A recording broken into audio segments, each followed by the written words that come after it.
welcome to my podcast channel. It's been a pleasure. I think I know you from our picket line. We are both activists, but you are much bigger activist than me. So I was I trying to don't find think out so. a couple of things about you, and you were involved lots of things like anti-nuclear protest. I'll be really, really interested about those earlier memories. But before that, just like a couple of obligatory question might be like where were you born? Yeah. I'm from Glasgow. I was born in Rob Royston, and the site of my birth is now a giant Asda. Oh my God. So it's I sometimes like to think I sometimes wonder exactly which part of the great consumer world I was born in, whether I was born in the freezer department or, Mm. in amongst the dog food, who knows? Because I actually never thought that you're from Glasgow because Well, yeah. I mean, I think your accent is a bit different than I don't know. Like, what do you think? Can you give me some Well, idea how it works? I don't know. I'm not sure. I mean, I think I think I've got a West Coast. I think I've maybe got a more West Coast accent because Hmm. it sort of goes up and down a bit. Because I think the East Coast of Scotland, the accent is very flat and it's on one note. But I Mm, think mm, I think maybe it is a more West Coast accent than it is. Yeah, because I mean, people have asked me if I'm Irish before. Yeah, well, I guess we moved around a lot, but no, when I was, we grew up in Glasgow. Then I lived in Cumbernauld, which is the modernist new town just outside Glasgow. mm. Then we moved to Edinburgh, which I didn't like very much. I mean, yeah, it's outdoor education saved my life really because I Oh. used to go climbing and we used to go caving. I mean, we used to go on really serious caving exhibitions in our last year at school. I mean, I don't think health and safety would allow you to even step in an easy cave these days. Mm, But we mm, were doing quite heavy. We took part in a couple of cave rescues actually. It was extraordinary stuff. It was, yeah, and so after that, I went to be a student in Aberdeen for a while, but this was long before I became an artist, and that's when I actually got involved in any kind of politics. Because about the second week I arrived, there was a big vote for to occupy the university administrative buildings because they wanted the university to disinvest from Barclays Bank, who at the time were one of the biggest banks involved in apartheid South Africa. And I mean, it wasn't just that they were doing banking in South Africa; they were involved in all kinds of stuff to do with buying the military equipment for South Africa. So this was a serious, and in a sense, I was straight into that as much as any kind of education. mm. Kind of living in the university admin in a sleeping bag for the first few weeks of term. It was quite something, and they didn't kind of they didn't give in as such, but a couple of years later they began to disinvest. But I Mm, don't think they could be seen to have been influenced. I mean, mm, it's quite mm, extraordinary now, looking at Aberdeen University's principal now being extremely boneheaded as, I think he's the head of the University Employers Association now, and it's quite odd. Aberdeen has this kind of, very mm, very unpleasant admin, but there's perfectly good people actually teach there. mm, It's mm. interesting that there's someone called Tim Ingold who wrote a lot about reclaiming the university by academics, and I think Aberdeen's a bit of a focus for a Mm, tussle for the soul of the institution, if you like. mm, Whereas I think maybe we need that here a bit. mm, mm. You covered quite a bit of timeline here. Well, Uh, yeah, okay, big jumps. uh, but I'm really interested about growing up in like Glasgow. I mean, what are those earliest memories like? Any kind of even like small political consciousness? What is going on when you were growing up in Glasgow? Well, I went to primary school in Albert Drive, on the south side now, and that's Pollokshields East. And Mm, that's well known as kind of quite a vibrant, mainly Asian area now. And in fact, the school, that I went to, I can remember Asian kids getting the belt for being off school for, various religious holidays. And, but it's kind of at that age, it didn't seem particularly kind of, you can't quite make sense of it, But at that point, it was still, it wasn't a very mixed area in the way that we would know it. I mean, for example, most of the Asian families at that point were living down Maxwell Street, which was really, really bad houses compared to, Albert Drive and over Kenmure Street. I mean, Kenmure Street now famous for the anti-home office, success. But in a sense, it was quite, a wall. And, in school, you actually met meeting Asian kids, and it was the first time I ever met the Asian kids was in school, and it seemed pretty. I remember when we moved to Cumbernauld, one of the Asian kids, I can't remember his name, he gave me a little toy Rangers, footballer, which, that doesn't fit with any of your normal kind of conceptions, Oh, no. It was interesting. But then, Cumbernauld was kind of meant to be, the modern solution to, Glasgow's housing problems, along with all the other new towns. But I can't think of any other city in world history that has tried to solve its problems by exporting its skilled working class. It doesn't make any sense in anybody's terms what Glasgow did. And, a lot of Glasgow's problems now are to do with the idea that, the centre is hollowed out. And, all the Tories kind of thought, oh, wait a minute, Glasgow's exported its workers.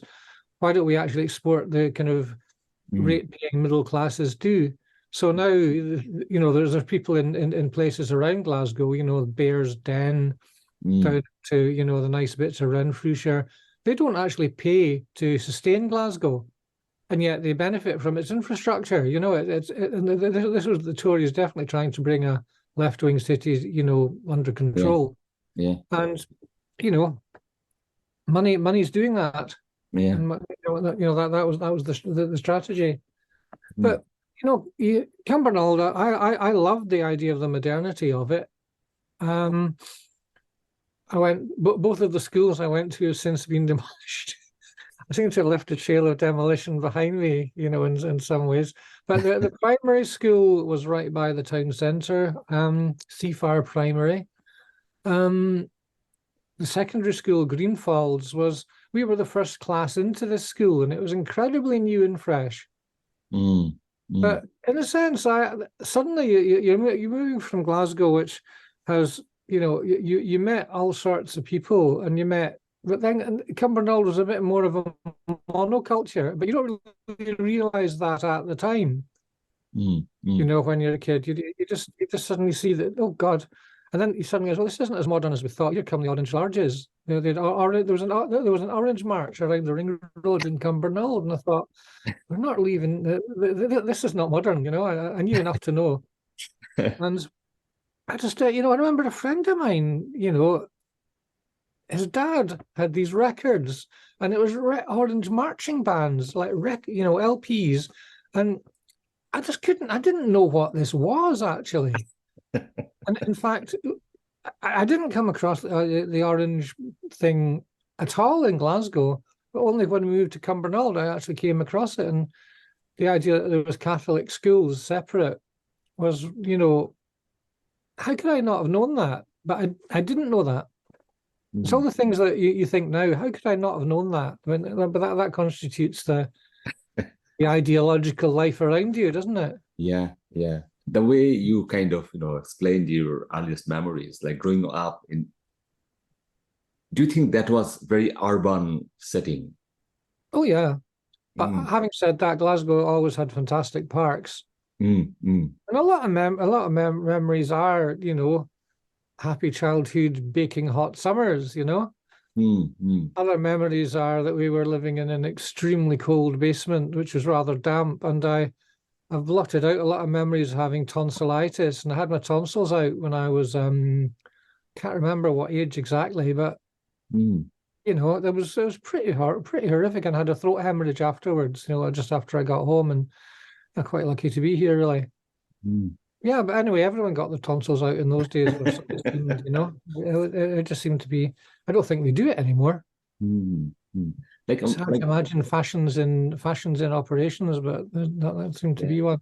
So when you were saying about, your schools are no longer there, demolished. I mean, Well, sometimes. Albert Drive's still there, but the Cumbernauld ones, you know, Oh, the secondary school's rebuilt, but mm, the primary's gone. mm. Long gone.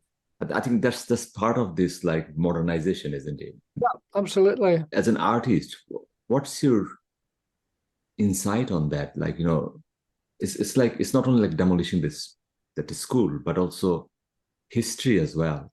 Your memories, our memories. I think there's some writers that are very good on this, you know, thinking about there's a really great writer, Jeff Torrington, who wrote about when he worked in the Linwood car factory. It's a Mm, bit called Swing Hammer Swing, and it's actually about the last days of Govan. It's very funny, and it's a bit like a good soldier spec for mm, for the south side of Glasgow, really. I remember a particular writer that I came across. I mean, I came across him quite young for coming across it. 'Cause the library in Cumbernauld was great. They let you just read the adult section as much as the kids section from when you were about, 13, 14. And I remember coming across J.G. Ballard, who's one mm, of those kind of dystopian. Well, he actually writes about the real world, as fiction. And mm, I felt that this strange world of concrete cars and sociopathic desires and advertising actually described pretty much the world that I was living in. mm, mm, I mean, my dad was a heavy drinker, and so he was not really in control of a lot of and like being reliant in a car in a city that was supposedly so reliant on cars. When he lost his mm. license, that made a huge difference. Oh my God. Mm, So I mean, he pulled himself together eventually. I don't know how happy he was. mm, Again, both my parents were brought up. They were only children, not only semi brought up by. Well, my mum wasn't brought up by her own parents, and her dad. My dad was actually born in Rawalpindi. My grandfather was an Indian Army engineer. wow. So I got, it looks like he had this idyllic childhood, but I'm not really sure it was. Mm, mm, I mean, again, this idea of that, that they're all terribly posh, these officers. I'm not mm, so sure of that. It was a way that, people with skills who couldn't get, where they wanted to. And, Scotland's always exported its skilled people, whether mm, it was Glasgow exporting them to Cumbernauld or whether it was Scots going out to India, Ireland, Canada. I mean, I don't know much. My granddad spent time in Canada as well. mm, Spent time. I mean, this is why with the whole Brexit thing, I keep thinking about who we are, and how mm. can I get a European passport? And of course, my granddad was in Ireland, but he was fixing the trucks for the army, so that's not going to do me any good. Passport. That was a strange life, You Mm, his. I mean, my great grandfather was a gardener mm, on a big bit of landed estate, and I guess my granddad didn't want to do that. mm, mm, So where do you do and where do you go? I was just talking with a student about how family and migration and change. There's my sister got very interested in looking up who's who in the family and so on, mm, and mm. there's people up from Caithness in about 1700 she got back to. But then she actually found there's an awful lot of Dunlops in the southern states of America. Mm, And mm, there's a story to be told about how all these people, mm, it's not the story you expect to hear about, kind of poor hardy Scots working hard and, it's a story about, you know, exploited becoming the exploiters, you know. Mm-hmm. Some of these Alabama Dunlops, I don't think my sister ever wants to hear or see them again, you know. And I think there's good reason for that. The way that, if you like, people going over with this kind of puritanical Church of Scotland kind of work ethic Mm, mutate into these racialist Southern Baptists, you know, who are Trump people, you know. mm, You know, there's an interesting stories about that. In fact, there's a writer, Fraser MacDonald, has written very interestingly about this. And mm. I've just been talking to a PhD student about this. Glasgow was quite divided as well in terms of sectary and politics. Yeah. Um, and you mentioned about those Orange March when you were growing up. It's still going on. Yes, Things. it's still going on. It's not as intense as it was, but Mm, there are days. I remember, you know, after I, you know, had moved away from Glasgow, I realised that I was actually wearing green one day when I was on the south side of Glasgow, and there was going to be a big football match, Rangers versus Hearts, who are the two very Protestant teams, and you know, I felt very nervous. oh And my you know, God. it's like down into small things in life, you know. Mm, mm, And I mean, people get hurt, people get stabbed for no yeah. reason. You know, it's not improved. It's Mm, not. It's not as many people, but the level of violence is still there. You know, we lived on, you know, in quite a quiet bit of the south side of Glasgow, so I didn't really know much about any of this because I don't mm, think I ever saw any of these marches. You know, they didn't really. You know, they didn't march around our way, you know, but it was mm, only later on, you know, when we actually moved to supposedly new town, mm, sort of became aware of it.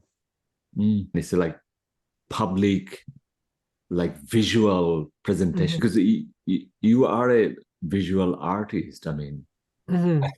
I mean, did you think about this, like, when these kind of things happen? Like, I mean, how and why they want this visual thing, the drum, the flags, the color.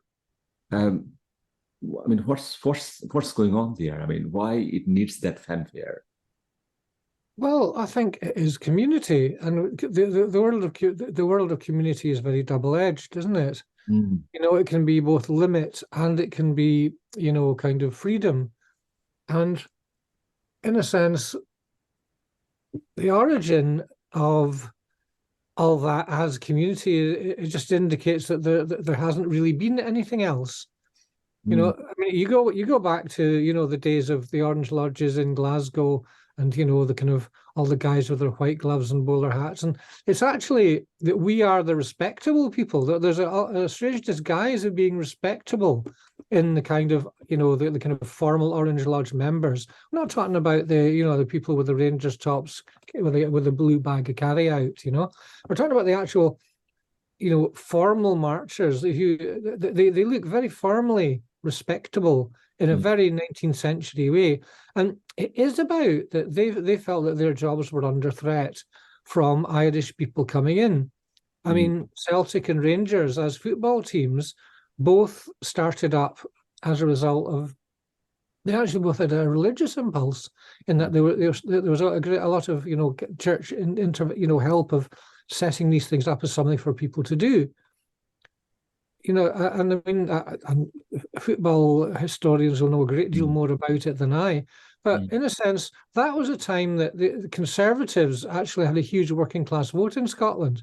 Oh, I mean, this is not widely known, but you mm, know, it's like, you know, we're talking, you know, 100 years ago, and really up until the 1950s, there was a huge Conservative working class vote in Scotland. oh my God.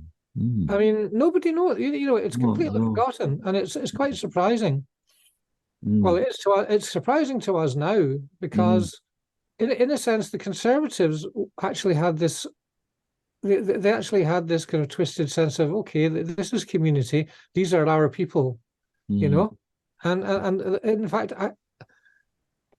it's always they're always very careful to call it the Conservative and Unionist Party in Scotland, or they used to be. They don't really care anymore now. mm, mm, But that's actually an important thing to realise, that it was Conservatives versus Liberals for a very mm, long time. And a lot of the kind of histories that, the left, look at don't really go deep enough, I think, to think about these things. Mm. I mean, there's a couple of books that I find really interesting about Scotland by somebody called Kenneth Roy. And he was a journalist, and he used to be on Reporting Scotland when I was a kid. And he wrote these two books about a kind of, if you like, a vernacular history of Scotland, just built from newspapers, built from people's memories. It's a bit like the David Kynaston ones, which are, kind of more general British ones. But these are very built, stories that build a personal picture of people's relation to Scotland. And I find these incredibly insightful. And, I'd recommend this to absolutely everybody. Thank you. Because you are an artist. I mean, can you give us more insight about being an artist? Like, I mean, when, that light bulb moment for you that you wanted to be an artist? Now, my folks decided that, I was not to do art at school because it was not any use. So they made me do something. They said, you're going to do something useful. So they made me do Latin. So, that was, so that kind of stood on it for a while, but I went to Aberdeen and I did kind of, a bit of social science, a bit of philosophy, a bit of English in the way that, could do a general. I frankly spent a lot of time interested in art history, and I used to write for the student paper and so on. But then it was actually later on, I started to put on concerts for CND and, making the posters. So this was something interesting that, you would be making posters. So I, at least as interested in typography and poster design as art. The actual art came a bit later on. And so I got very interested in what's eye grabbing, and I started doing silk screening, which I've completely forgotten how to do now. But it was great, and I put on quite a lot of music, and then I moved to London to do it with another group of people. And I was living, I had a Polish girlfriend, and so one day we got on the train to Warsaw for a few weeks. And this was at the height of General Jaruzelski's time. My God. It was martial law, and we were quite punk looking, So it was quite strange, but there was that undercover, under the surface culture going on. There's a lot of, if you like, vegetarian anarchism under the surface. Yeah. And well, when I went there, a good friend of mine, Ka Choi, gave me a camera to take with me, and he said, "Here, take," because I didn't have one. And it was a Pentax KX, and I've still got it. My God. And it's beautiful. It's a beautiful old camera. It doesn't work so well now, but it had a few features on it that meant that you could really understand what it was doing straight away. And so there I was, and out in Poland, and very quickly, there was all these bizarre bits of things going on. That there was for example, there was a May Day march, an official May Day march, for a Communist Party May Day march, where basically the television companies basically just looped the same people again and again. And the thing is, there was this. It was extraordinary because everybody knew that everybody would know that this was being done, but they still sort of had to make this march look big. So it was everyone was kind of a little wink. Yes, okay, here we go. And then then the TV channel had to interview Communist Party members denying that this was happening while showing in the back. There was this colossal make-believe world going on. It wasn't all make-believe. There was the riot police, the Zomo, were very, very brutal. And just round the corner from where Anya's folks lived, there was a church, and the priest, Jerzy Perkusko, was beaten to death by two secret policemen one night. Oh my God. And so it was, but then, there are certain illusions that you have, and, you think, oh, well, people are only going to the church because that's a place that they can meet and they're not really that religious. But then when Poland did, become, independent, and suddenly all these religious parties and, religious politics suddenly came out the deep freeze that they'd been in since the 1940s. And there was still the Peasants' Party, for goodness sake, that suddenly appeared again as if it had never gone away.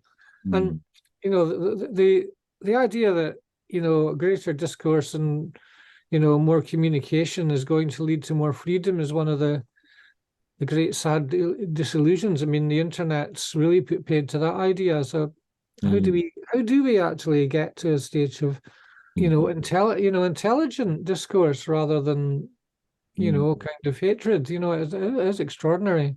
When I got back from there, though, I was really, really interested in, how do you show ideas and change? And you do the same as everybody. You take a lot of pictures. I got some lovely photographs of CND demonstrations and, punks filling the fountains in Trafalgar Square and sitting in. But then you think, okay, it's like that whole Brechtian thing, isn't it? That change isn't just here's a picture of a demonstration. It's more about how does what goes on in people's hearts relate to change. And so I began to think about different kinds of ways of thinking about image and change. In a sense, some of the answer in the last few years has been to think about what were the infrastructures produced during periods of optimism, and can we learn anything about optimism and change and possibility from looking at these places? So there's also, the mirror image of that. What kind of infrastructures come out of fear and, deterrence and militarization? And when you actually look at those two things, you actually discover that they're not actually very far apart at all. So that's essentially what I've been trying to do as an artist. I mean, I very much saw myself as a photographer for a very long time. I don't really see myself as a photographer anymore. I make moving image works mostly, but I do all sorts of stuff.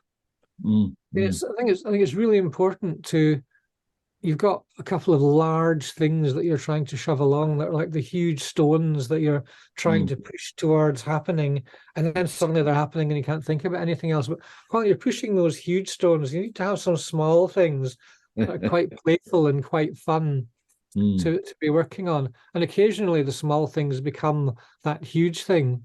I mean, I made this little. I made a couple of music performance pieces with a friend, and we took Kraftwerk, the kind of technological German band. Yeah. They've done this very, very interesting and very ambiguous song called Europe Endless.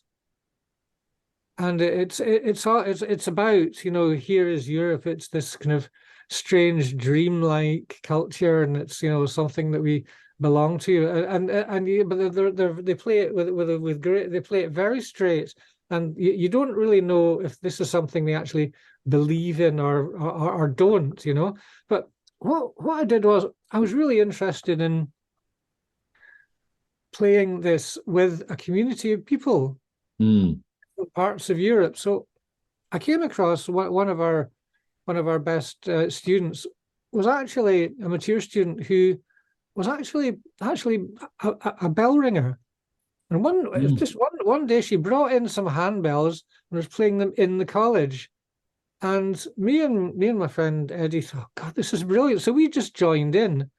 And there was something very joyous about playing music where you don't quite know what you're doing. You see, okay, that's the beat. Every time you see a square with that color, you ring that bell. And starting from there, I thought, I wonder if we could do a version of this thing for handbells.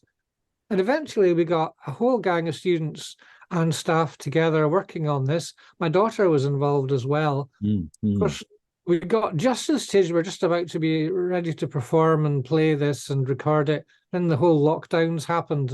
And after that, we had to start again because a lot of the students had moved on. So it took much longer than expected. And indeed, at the moment, culturally, it's quite hard to get stuff out there. So I'm very pleased that it's going to be showing in November, a big show in Edinburgh. So that's quite exciting. But the idea that you have this community based around some practice is actually what's exciting to me about art now. I used to naively think that if only people saw the right images, it would sort of change their minds on things.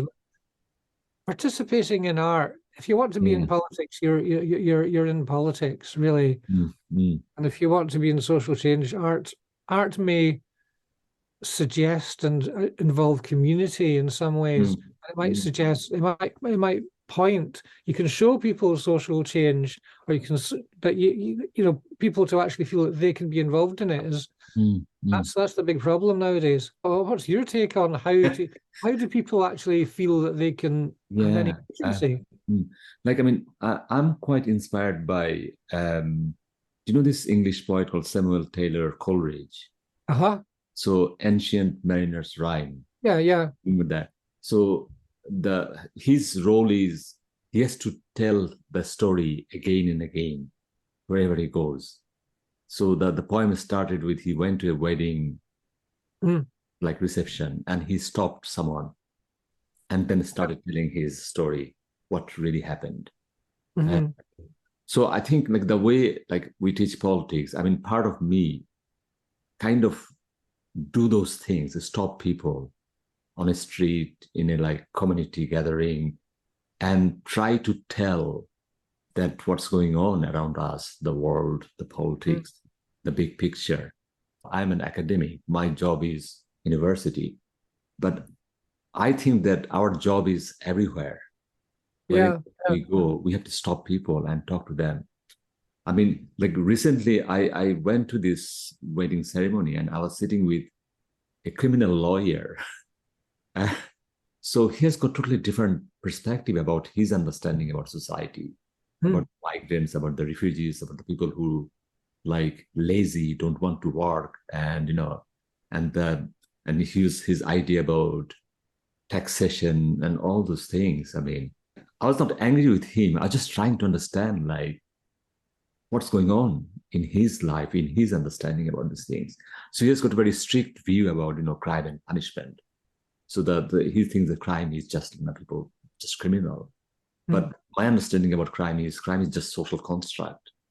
It came from all kind of things like deprivation, this not there. So what you can do, I mean, so I was like, I'm not sure, like I was saddened, but I was a bit unnerved, because when people like high position, like lawyer, because they deal with lots of big institutes, and when they have this preconceived idea about other, I mean, that's quite, I mean, I don't know, like, I mean, how, and I try to, like, the whole evening, I was trying to convince him with my political understanding about all of those things. I did not convince him on anything, but part of me, did you see the drive that I really want to tell this thing, this example, this story, and perhaps it will not do anything to him, but perhaps he might remember, like bit of words, a bit of sentence, what I said. I mean,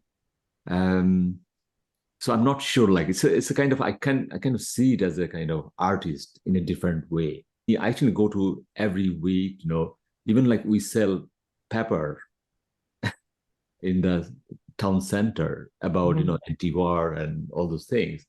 I mean, there's not many people come to us. Like there's like one particular Saturday, we are selling peppers about anti-war, and at the same time, within like I think 20 feet away from us, there's a recruitment going on by Ministry of Defense.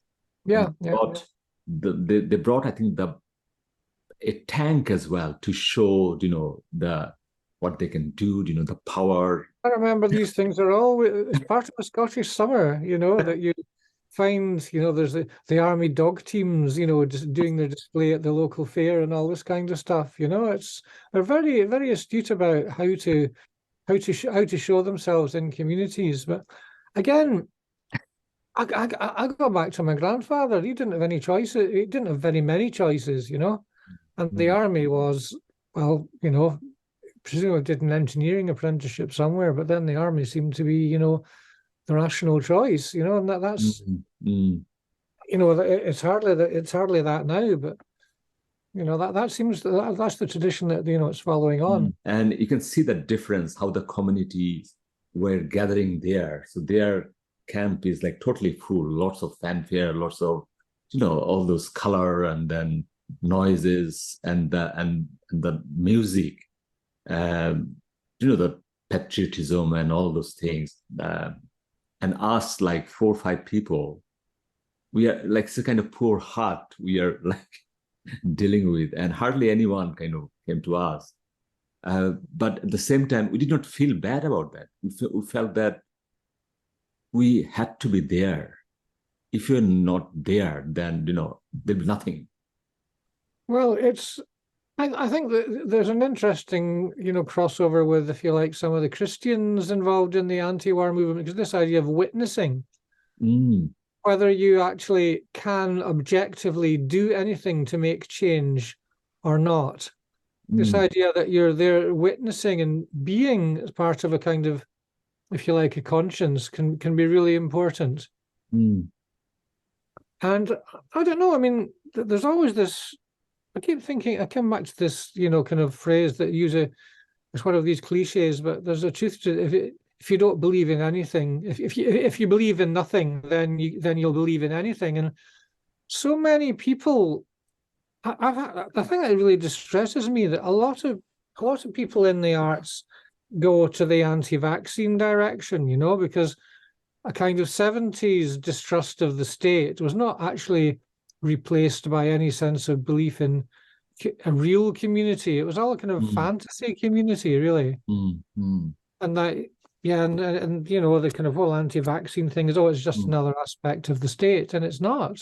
mm, You know, mm, it's like the idea that the state is could be some. I mean, what the Tories have done is actually made it very clear that the state is not going to do you any favors ever. And so some of the anti-vaccine people have come to the wrong conclusions from that the state is congenitally incapable and is against you at all times. mm, I mean, that could be interesting. I mean, and that pose, and how does the left deal with that? mm. I saw like you are quite interested about the themes like progress. Um, Mm. so it's quite a kind of crossroad of our humanity. Like progress is something else. The progress suddenly becoming like a fantasy, and there are insiders. Yeah, but the idea that progress is something that we can agree on and that is a good thing, those Mm, things are now becoming, you know, very, very tricky. mm, And if you like, maybe the word progress should be seen as a piece of rhetoric rather than anything real. And mm, maybe it always has been. mm, mm. I mean, there are some thinking. I don't know if people on the left have heard much. Do you know Bruno Latour? No, no. He's a really, really interesting kind of thinker about, you know, philosophy, creative practice, and ecology. And I've been looking a lot more Mm, at. He's somebody that has caught my attention, you know, over the last few years, and I haven't read the most deeply on it.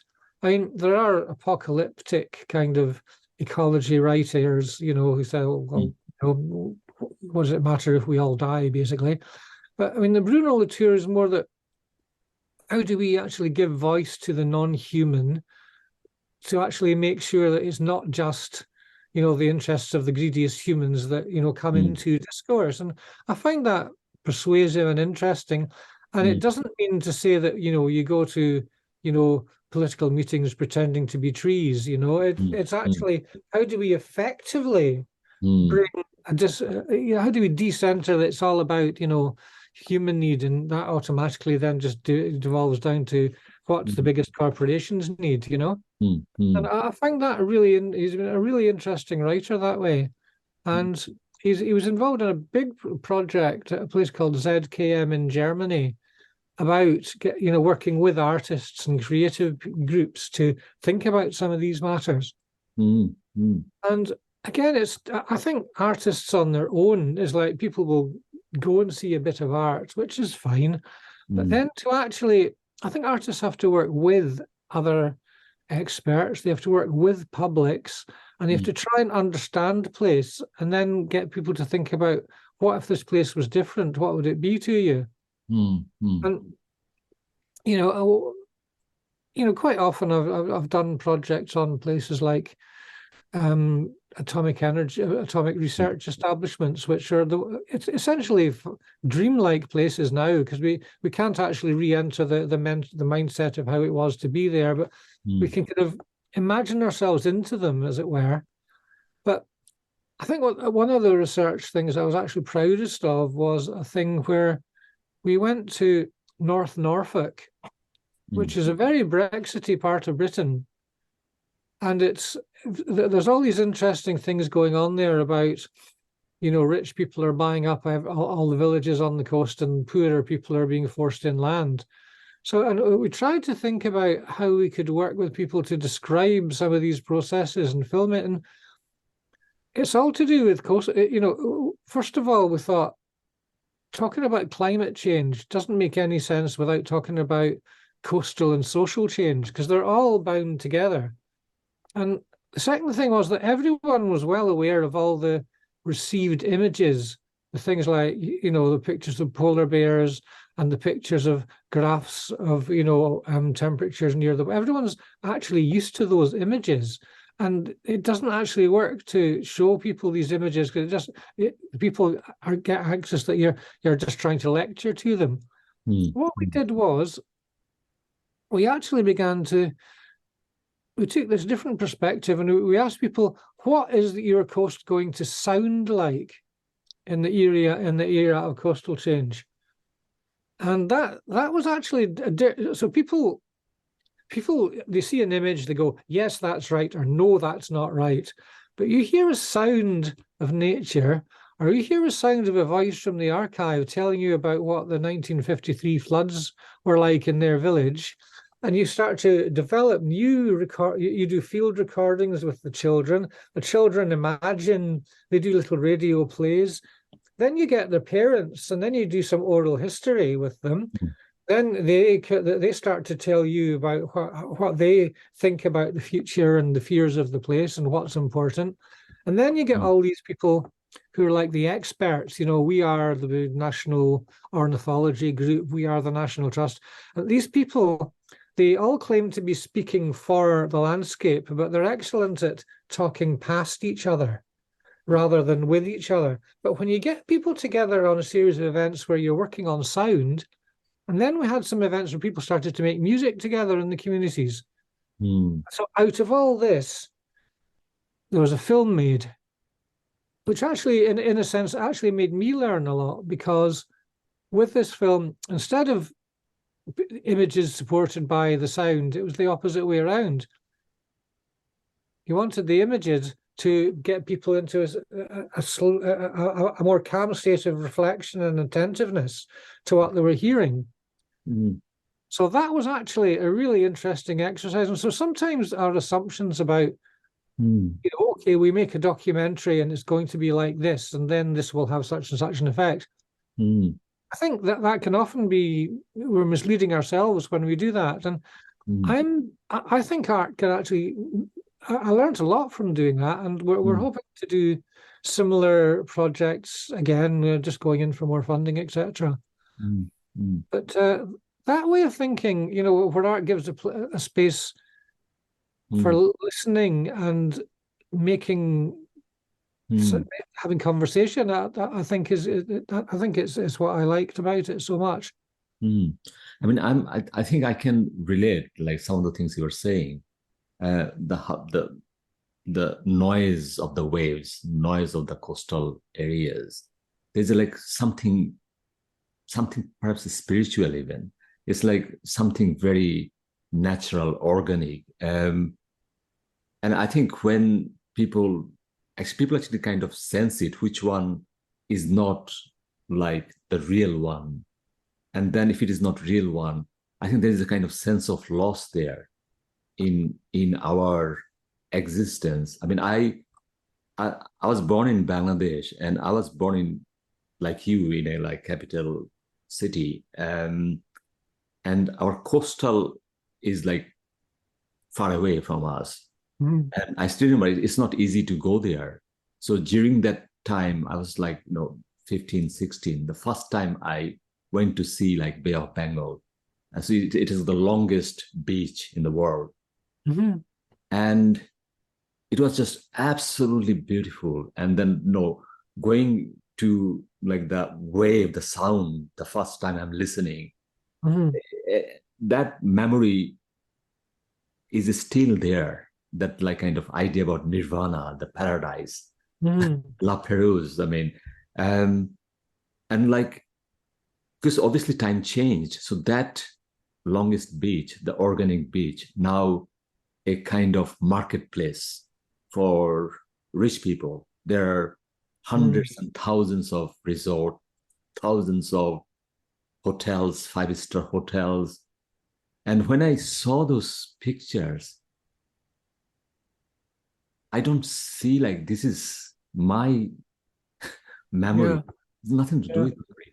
So what I got is like sense of loss. Mm-hmm. And I think something is there that when you have this sense of loss, you feel bad, you feel sad, you feel, I don't know, like melancholy. I know it's. I think there's something about the seeming inevitability of money, but yeah, it's a tough Mm, one right now. I mean, we found that I mean, in this village, people had lived there, and forced out. They would still come as much as they could, but mm, the idea, and again, Blakeney, the particular village, there was a housing trust that was set up so that people could buy, that the trust would buy houses and rent it to villagers. But of course, nobody was ready for the colossal tidal wave of buying money. And the sheer that the economy would become about accumulating property. I mean, that's all the British economy is now, isn't it? Really, mm, mm, kind of mm, sad. mm, mm. Yeah. So, like, I mean, in terms of visual part, like, I mean, like when someone says that I'm a visual artist, I mean, what does it entail? Like, how many things are involved here? So you mentioned about photography, the video, and like what else? How big is it? This visual art? Well, everyone talks about the death of painting, but the patient's not dead yet. It just refuses to die. I mean, it's kind of. I mean, visual art. It's quite interesting. There are people who set up encounters, rather than actually make, anything as, they're talking about what do you, if you make a commodity, is Mm, that same as being an artist? And for some people come through art school and out the other side, and it's about deepening a skill, and they do, that thing for the rest of their lives. mm, Some people, the idea that you have this kind of flexible approach to what is collaboration and what is dealing with people. So sometimes you produce stuff on your own and sometimes with others. mm, Artists, I think, I mean, I could easily have been a geographer. mm, I feel that's a really important part of, art is about understanding place for me. I mean, for other people, again, that's not so important. mm. I'm not really. It's a bit like asking what is mathematics. It's a huge Uh, area. I mean, I don't. I think it's too easy to say that art is about creativity and mm, individualism. I mean, mm, individualism is important, but you mm, have to be. I mean, you you have to understand how to communicate into the world, and mm, mm, I think that this is something that schools don't teach very well. mm, mm, Artists, here are the skills, and look, I've done the proper cross hatching on this drawing, so therefore that's what I mm, need to do. So art school is about all the stuff beyond that, at least as much as deepening the technical skills. And yeah, it's kind of weird, why would a television company want to take on somebody come out of an art school rather than somebody who's done a more technical training? And I think it's to do with having a kind of rounded opinion and a rounded sense of what the scope of something is. I mean, I use the analogy that suppose it's the middle of the night, you're doing an edit and the film has got to be on the desk at 9 o'clock tomorrow morning. And, there's a huge row going on. The director of photography and the director and the editor can't agree on anything. And you're there and they turn around and say, well, what do you think? And you can't say to them, oh, I don't know. I just did the sound. It's like there has to be, art is about finding ways of sharing language, I think. I mean, that sounds very abstract, and it doesn't. I think art is about ways of sharing language as people, and I know that sounds vague, but I can't think of a better example. I used to be much more dogmatic, but I can't find a better way of expressing it anymore. Like, I mean, my experience with that, because I'm a big art fan. One thing I noticed that the art, those famous arts, they're so elitist. Basically, you have to pay a serious amount of money to see those exhibitions. Yeah. So when you talk about the community, the sense of community, the connecting people, the normal average people have got no access to those great art. That's true, sadly. I mean, there are places like DCA does have things that are reasonably, good money. Their visual arts actually free, which is good. I've tried to think about what does it mean when you see these companies sponsor these huge exhibitions and yet they're still that expensive. And I asked Laura Cumming about it, and she's an arts writer, and she was just saying the amount of insurance that has to be paid for some of these huge exhibitions there's a lot of stuff that's invisible to the public, in terms of these places. But I fully agree that one of the problems is that if the model is that art is a place that people come together to express awe and wonder, if you go along this thing that art is what's replaced religion, then, extract as much money as you like from your devotees, I mean, there are ways, that people do get to see some of the stuff, and most of the best exhibition places they have, a couple of days a week where you don't have to pay, things like that. And I don't think enough of these places are imaginative enough to do that. But more of them should be. But it used to be fairly common that would actually happen.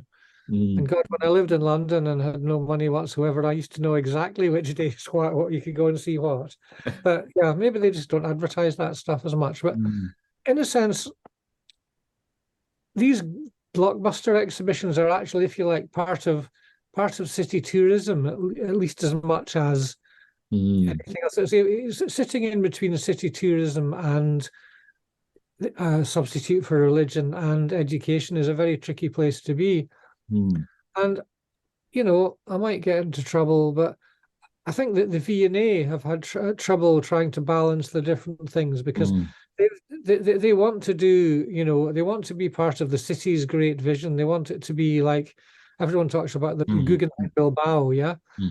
But in a sense, that was all the cities want to have an instantly recognizable snapshot thing that you can come to, So it needs to do that. And it was going to have a lot more research kind of side with the art school. But, there is some of that. But in a sense, Dundee's great problem is that if where you live can't be seen from the waterfront, then you're not really going to get that much improvement. And again, the Eden project sitting alongside at the old gasworks, that's not going to improve very much either, over the back. But then how do you it's a case of the visibility of some parts of Dundee and the invisibility of the rest has always been. And I know I met John Alexander, the city, the council leader, and he was a decent man. But how to actually move things to the side of Dundee where it's invisible, or how to engage the side of Dundee that's not seen from the waterfront with what's going on? I mean, that is a. I'm not an urban planner. I think that's one of the big problems in the city. And the problem is, if you do that, then what we got is just like gentrification of, like, your town, and then basically you don't want any poor people around this, nice, sleek art galleries. And you want the tourists to come over, because they bring money. The V&A have done a few things. They've got rid of that. You can actually just go in and sit in the bottom bit and relax there. They've got rid of that cafe, which was London prices, and it meant you couldn't actually come in and sit and relax and talk to people. Which I think was actually a good move. So they're doing. Yeah, there are small things, and that's I think that's to be encouraged. I think the new director there has got a head on for some of this stuff, but I think it's just been a bit slow to actually start up. A couple of other things, because I'm aware of my time and your time as well. Because you are a creative person, and with me, like, we have to write stuff as well, like in our subject areas. But your area is like much more creative, much more. So you need space, time, all kind of things there. Sometimes you have this like creative blocks as well, so you cannot just do like things. I mean, tell us those things about how to deal with those things, like for future artists. Oof, that's a huge area. Or just like tell your experience when you have got this creative block. There are times you just have to absorb what's around you. And there's a famous little quote, which is either by Sister Carita Kent or by John Cage. They couldn't both have written it at the same time. And it's remember that thinking and making are different processes, and don't do them at the same time. And this is something that I tell students, and I think it's quite important that you have to be in a state where you can surprise yourself. And that's actually quite difficult, because you don't want to just, right, today I'm going to do exactly this, and then you produce exactly that. That's, if you like, that's got, well, some people do that, obviously. I mean, that's if you like how craft works, But I think in terms of the way I work, I mean, I got to say, this has been a really tough year, because it's been incredibly stressful. I've had a very, very difficult third year this year to cope with, and I have felt very down about it, to be honest, and the feeling that there's no time. But the answer is that I have to get better at looking after my own time and protecting my own thinking time. And I think all of us in the university have to actually, there's a constant encroachment of, just another little thing, and, it goes on and on. I can see your expression there, exactly what I mean. It's the same everywhere. But yeah, and it's about allowing that space and not getting anxious that things have to be done by such and such a time. I mean, there is that. Art is about space and time, and these things that you just mentioned, and we want to get the students to actually think that it's about that. And in a sense, I think one of the key things in the art school is to get people to realize that it's not about passing the modules; it's about what kind of person you are becoming. I think, in fact, that probably applies across the humanities at least as much. If you are becoming an interesting, thoughtful, and reflective person, then you will pass the modules. Yeah.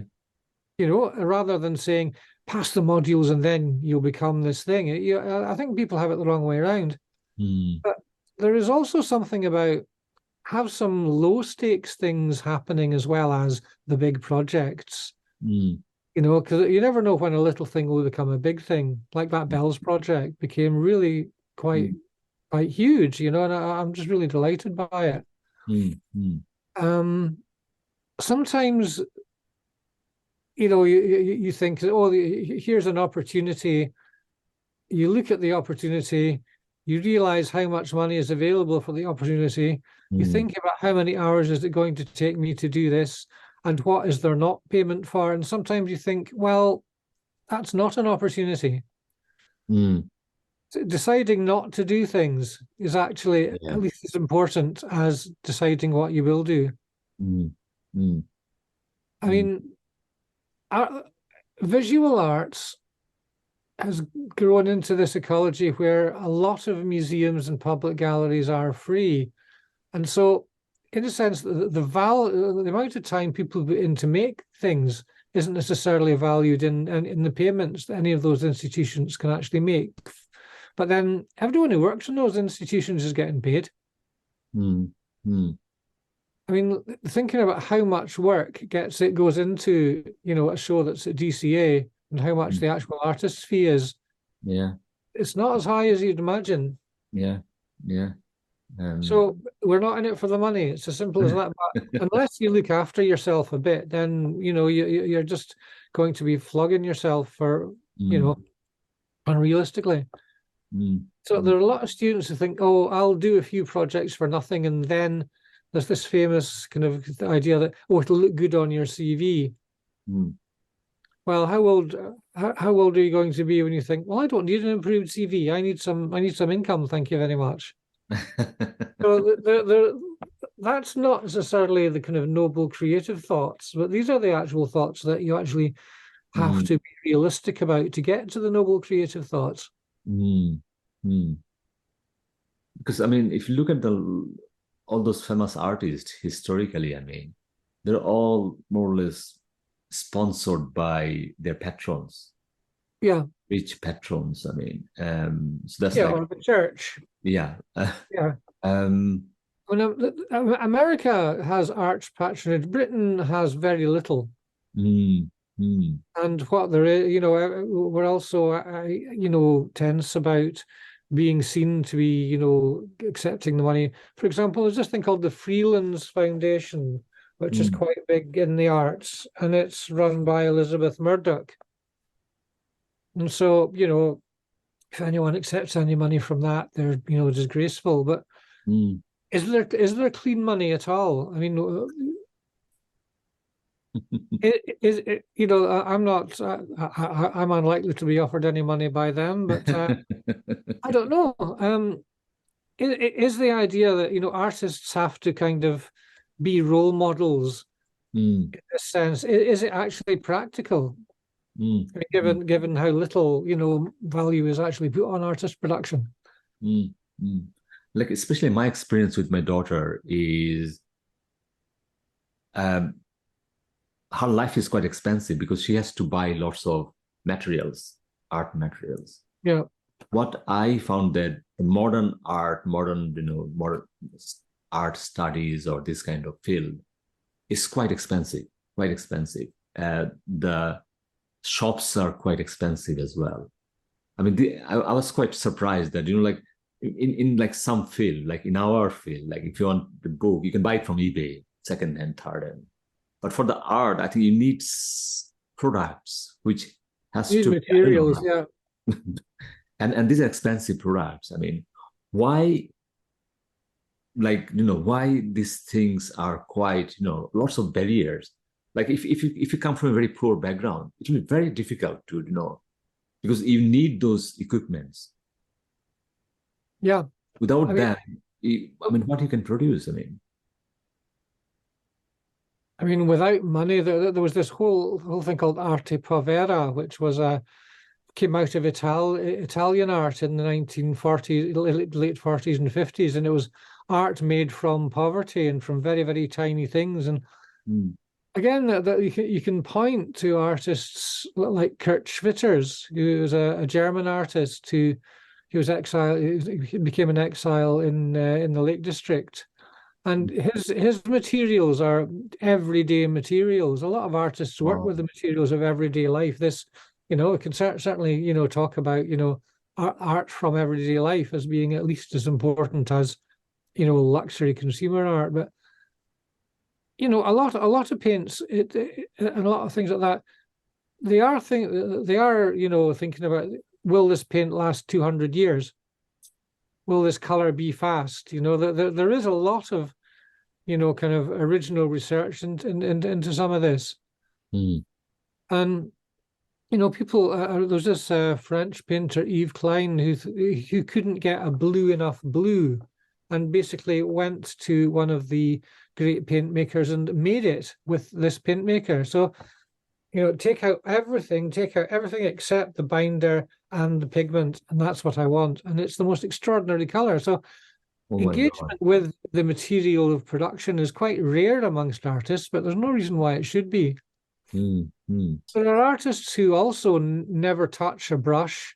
They never, touch paint. There are people who do pieces of work in the land. Yeah. The land artists, for example. There was an artist called Agnes Denis who did a piece called Wheatfield, a Confrontation. And it was all about organizing and politics. And it was in just under the Twin Towers, at a place called Battery Park in Manhattan. When there was going to be a development, she grew a large wheat field in the middle of New York. And this was all about a confrontation between urban and rural. Well, again, was it really rural? Because it was industrial scale, wheat field in a bit of Manhattan. So thinking about how this can happen. And as Alan Sonfist did a thing called the Timescape, where there was a tiny bit of Manhattan block where he returned this piece of Manhattan to the vegetation that it would have had before, before the Dutch settled New Amsterdam. So all these artists, people give conceptual art a bad name, but if it's actually carried through rigorously, it can appeal directly to the imagination. And I think that a lot of that end of work, land and environmental art, has got a lot more going for it than that you might think. And there was a great course at Glasgow School of Art called the Environmental Arts degree, and it's now more or less integrated with sculpture. But for a long time, it was trying to get people to make art in the world where they were with what they could find. And some of the great kind of artists that came out of Scotland, in that period, came out of that course. There was Claire Barclay, Jackie Donaghy, Roddy Buchanan, Douglas Gordon, Ross Sinclair. The whole this course somehow produced an enormous kind of group of really, really interesting people who are still. And the interesting thing is they're all very loyal with each other, and they all, support each other as well. And sometimes I think students come out of an art school and I think it's changing now. You're getting lots more students working more collectively and, working as groups and less competitively individualistic. And I think that's a good thing. I'll just give you like one example. I mean, you are an artist. You might, like, my nephew lives in Glasgow and he has got a urban flat. So he's got a good job there. He lives there. And he was telling me this story about that one night he went to his kitchen, light switch on, and suddenly he found like 2 snails in the sink. He was horrified. It was like this urban setting, this plush flat. I mean, where the hell the snails came from? So he was furious, and then he more or less tried to get rid of them. And then I tried to tell a kind of my own commentary about the whole thing is that why you were so angry, because why you are not thinking of it's the other way around, because these habitat were theirs. We invaded them rather than they are invading us. And my nephew said, I never thought that way. And suddenly his brain's thought process just changed. And then he felt more compassion for snails. Nice one, yeah. Well, that's the kind of, way that I think we can do, that people can come into situations and, you know, just hold a mirror to it, slightly different perspective. And I think that's what art's for, you know. It's, you know, there's pleasure, there's humor, there's ambiguity, there's fun, but I think the best of it is actually allowing people to see things differently and what change could look like or feel like, or how they could talk with each other differently. But also this idea about, you know, ownership, who owns what. There's lots of confusion there, understanding about that ownership, that we own this land, like from home. Who's the original owner? You know? Why they're coming here? I mean, so I think the politics history and the understanding about community, what you said earlier, the idea of this, like, you know, one nation, one community, it just become myth and like fantasy. And you can see that countries who are trying to build wall and everything, they're afraid of other people will harm them. But if you look at the history of that particular country, you'll see that they actually harmed the other people more. Like one of the thing I was like really thinking of, you know, which is linked with like visual, our understanding about, you know, society, politics. So this idea about ownership and the idea about, you know, safe, secure, and the idea about for home. So the recent thing going on in UK's politics is about migration, refugees, and suddenly this government created this like huge barge and tried to put I know about that. Immigrants on that barge. I mean, with me, like it kind of I'm like more worried about this like visual presentation of the whole thing. Like as an artist, what do you think? Like why they're doing this? I mean, well, I don't think they actually care if it happens or not. I think they are talking to an increasingly small group of people. I mean, I did read somewhere that 9% of the British population think that immigration is a top priority. The trouble is they are so mired that they can't do anything else. I think they'd be quite happy if they could just keep showing the pictures of this thing and look, you know, we have, you know, this is what's going to happen to people. And I don't think they actually have a policy. I mean, now nobody can go on it because of what is it, Legionnaire's disease. So I think we are living in. I think the situation is that you know, the idea of the politics of the spectacle is actually, you know, quite interesting. In a sense, the idea that they had was that this kind of imaginary, illusory world of pleasures and delights would seduce people from their true self-interest. But they couldn't. I don't think they could. They could never have imagined the sort of inversion of this. That, you know, the actual expression of horror and something disgusting and hatreds for humanity would actually be what would motivate. I don't think anyone could have seen that in the 60s, that the idea that, you know,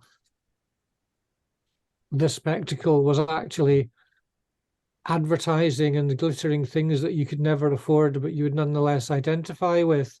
You know, the idea that it would actually be the opposite, that you'd be fed, you know, images of horror and decapitation and contempt for your human being, and that would actually be what would feed politics. You know, I think it's quite Roman, isn't it?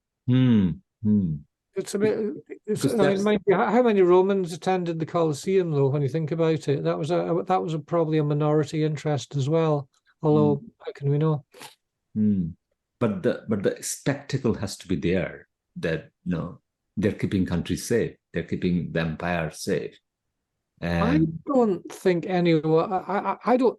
I think the production of imagery has actually lost track of its purpose now for the government. I mean, I think they're so hopeless. They're just pumping stuff out without any focus whatsoever. Anyway, that's. I mean that's yeah. So I think that's the good comment you made. That, I mean, at the end, it's like showing more like hollowness of the whole thing. Yeah, that's true. So they think it's doing them some good, but it's just eventually, I mean, they have run out of road completely. You know, they have got Mm, no ideas. So, mm, yeah, I mm. don't know. Labour aren't going to do too much. Not at the moment. Anyway, but I mean, So, in a sense, I don't really see why. I don't see how politics is actually going to work for a while. I think it. mm, I remember I was talking to a friend of mine about he's Portuguese, and I was going, "How long did Portugal take to get over its empire?" And he said it still hasn't, and that's 400 years ago. So I think sadly Britain's got a long way to go to get over its sense that we are special in the world. I think the last point has to be, this rise of AI, so this artificial intelligence.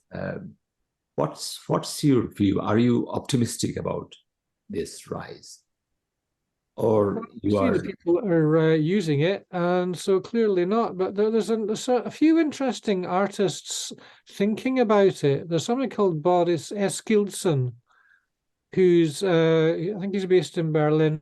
He did this extraordinary piece where he put something in for a large photo prize. It won the photo prize, and then he told them that I didn't actually make it. And so this caused a huge, kind of, scandal. And but what was very interesting was that he'd worked with this set of digital prompts, and it showed basically it looked like it had some of the elements of an August Sander portrait. And August Sander was one of the great German portrait photographers of the 1930s through to the 50s, and actually even earlier than that. But anyway, Hmm. it had some of these qualities. It got the hands right, which is quite unusual for AI.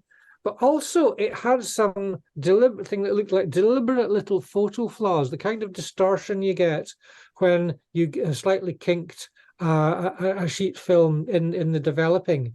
It had a couple, and it was very, very photographic indeed, and it looked like a mother and daughter. Hmm. And it had this kind of interesting relation between the two, which is actually something. I mean, most AI art is do me, an enchanted castle in a landscape and put a dragon in. But I mean, it's moved way beyond that. It's moved way beyond that. And he's written a lot about it, and he's somebody I'd recommend you have a look at. I mean, again, you know, if the world is about jobs and saving money on employing people, then it's a bad thing.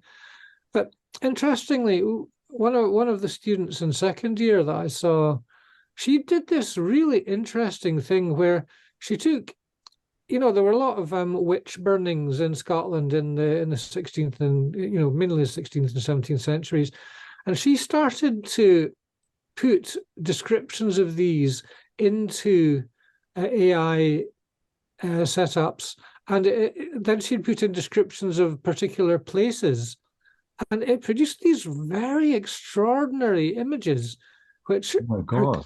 are clearly not real, but yet have realness about them. There's this famous phrase that about Trump, wasn't there? That it wasn't truthful, but it had truthiness, and Hmm. this Hmm. kind of fake, fake exact. And I was very interested by what she'd actually done. Wow. And so there are, people right from, kind of international artist level down, into, people working in the art school right now who started to do some really interesting things.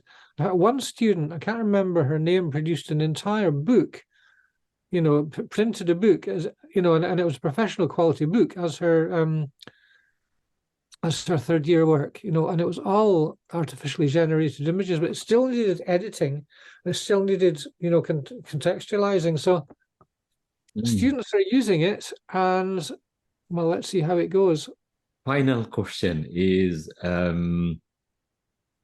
think it's like more kind of visual imaginary, like, um, so if you're asked to invite a dinner and you are given this opportunity to invite three historical or contemporary artists or whoever it is, you think that that will be the ideal dinner for you, the things you do, the things you enjoy, the things you cherish.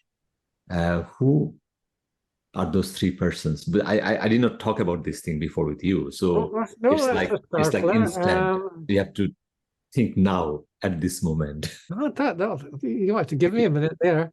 Take your time. Ugh. One of them would be Federico Fellini. Oh my God. Yes, I I mean, love his film. Oh my God. yeah, yeah, very unfashionable these days, but extraordinary. Mm. Okay, that's good. That's one. Let me see. A writer. I'd like to have a writer. I'd like to have Yaroslav Hasek. Wow. He wrote The Good Soldier Spec. I heard about this, but I never read it. Why do you want him?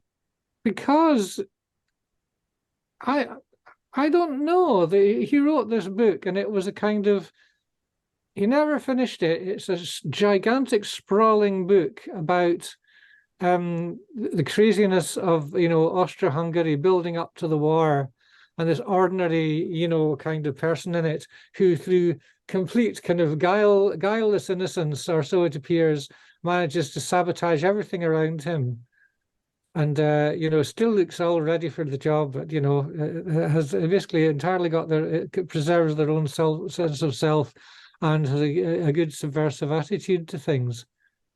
It's an extraordinary book. It's a bit. You got to get the proper version with all the swearing in, because Czech swearing, the swearing from all over the Austro-Hungarian Empire in this book, and there's recipes as well. Wow. Wow. And so that's really good. Okay. The third one, the final one. Gosh. So you've got a writer and a filmmaker. Yeah, I do. Tina Modotti. I don't know her. Tina Modotti is a photographer. She's Mexican, Mm. and so she had her own life entirely outside, well, no, actually, she was part of it's part of the, if you like, the American Western photographic tradition, but she, basically did her own thing, and was involved in, a lot of politics. Knew all the interesting people, knew Frida Kahlo, all those people. Wow. Yeah, I think some that's not that well known, but saw Mm. interesting things. Well, 20th century people there. Thank you, Gair. That's what I feel. Yeah, that's the come up. That's not an easy thing. No, so absolute pleasure. I mean, you made time for me today. So see you Okay, soon. okay, bye bye. Thank you so much. Bye. Bye.